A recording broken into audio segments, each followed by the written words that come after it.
Sa Thursday na. Kasi ano, Monday mo yung during Wednesday, tawagan na siya. Tawagan niyo yung oo. Tawagan niyo. Baka Wednesday may yung certified copy niya. Certified copy niya. Sa kanila,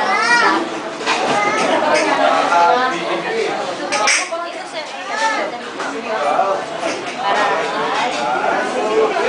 at sa tabi ko lang yung pangalan niya. Oo, sige. Para yan. Para hindi siya bumalik.